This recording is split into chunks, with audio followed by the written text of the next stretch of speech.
Although you can find many forts and palaces in India, the Mehrangarh Fort in Jodhpur, Rajasthan, is considered one of the grandest and most massive forts in India. Built in the 15th century by the Rathod dynasty's Suryavanshi ruler Rao Jodha, every part of this fort beautifully showcases Rajasthani art and culture. Whether it's the intricately hand-carved jharokas and lattices made from Jodhpur sandstone, the massive gates, or the stunning palaces within, this fort is a marvel to behold. In the Sheesh Mahal of this fort, lighting just one candle would create an illumination so brilliant that it seemed as if thousands of candles were burning simultaneously. The magnificent Phul Mahal, built in the 18th century, used a total of 29 kilograms of gold in its decoration. The mirrors used here were imported from Belgium and England. Besides these, the fort also houses elephant howdahs, exquisite palanquins, the royal hookahs of the Maharajas, their childhood cradles, and various types of weapons and armory used in battles. Hello friends, I am Lalit Rajput, and today I will take you on a journey to the historic Mehrangarh Fort in Jodhpur. Welcome to a new video. I am here at Mehrangarh Fort, and in this video, I will share with you its fascinating history and interesting facts. The first gate of this fort is Vijay Pole, which was constructed in 1808 by the king to commemorate his victory over the Jaipur kingdom. Right next to Vijay Pole, you will find the ticket counter, where you can buy an entry ticket for 200 rupees. Most of the houses in Jodhpur are painted blue, which is why the city is also known as the Blue City. The name Mehrangarh comes from the word Mehra, derived from the Sanskrit word meher, meaning sun.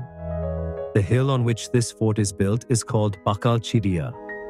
Spanning across 26 acres, Mehrangarh Fort is 500 meters in length, 400 meters in width, and stands 325 feet tall.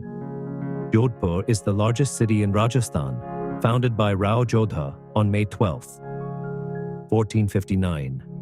The construction of Mehrangarh Fort began in 1459 and was completed in 1940, with contributions from 34 different rulers over the years. In 1708, the Jaipur army attacked this fort. At that time, the commander-in-chief of Jodhpur was Bur Khan, who led Jodhpur to victory but attained martyrdom in the battle. To honor him, the king built his tomb within the fort. The gate here is called Dead Kangla Pole, and even today, the marks of cannonballs and gunfire from the 1808 battle can be seen on this gate. Moving ahead through Amrit Pole, we now reach the main entrance of the fort, known as Rao Jodha Ji Ka Palsa. Next, we arrive at the third gate of the fort, called Loha Pole. This gate was built with security in mind.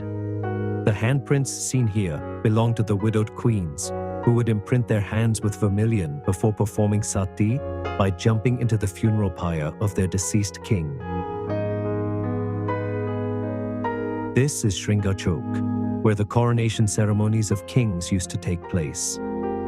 The intricately carved lattices you see above were crafted by hand from red sandstone, also known as Jodhpur sandstone. Through these lattices, the queens used to watch the royal events. This is the elephant howdah, a seat placed on the back of an elephant. The front side was reserved for the king, while the rear was for his attendant. This particular howdah was meant for the queen. Now let's explore the palanquin hall. Open palanquins were for the kings, while enclosed palanquins were for the queens. Here is the grand palanquin, made entirely of gold, which was used by the king on special occasions. This section of the fort displays various types of swords, including a sword belonging to the third Mughal emperor, Akbar. These heavy clubs were used by the queens for exercise. Here, we have the royal hookahs. The garments of the 18th century kings are also preserved here. You can also find ancient locks and keys, some of which required 4 keys to open. Now let me show you Sheesh Mahal, which was built in the 17th century. Later, it was converted into a temple, which is why you will see different paintings here. Next, we move to Phul Mahal. This magnificent hall was built in the 18th century by Maharaja Abhay Singh for his entertainment. The ceiling of this hall is adorned with 29 kilograms of gold, and the mirrors used in its decor were imported from Belgium. Now, we have reached the 4th floor of this palace, where the royal armory is located. Here, you can see various weapons used by different kings. Moving on, we will explore another stunning palace within the fort, known as Takhat Vilas. The walls of this palace are adorned with beautiful paintings.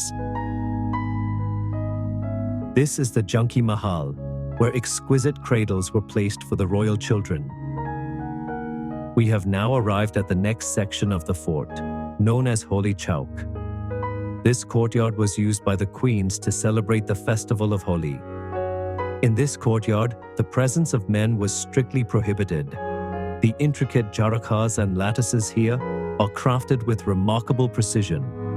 This platform was specifically built for performing religious rituals. Now, let's explore Moti Mahal. This hall was used by the king to hold meetings with special guests, which is why it was also called Diwan-e-Khas. Finally, we descend to the lower section of the fort, known as Zanani Deodi. This is the oldest part of the fort, dating back 550 years. In this section, the entry of men was strictly forbidden. Due to its age, some parts of this palace are now deteriorating. I hope you enjoyed this video. Please like, share, and subscribe to the channel. Thank you.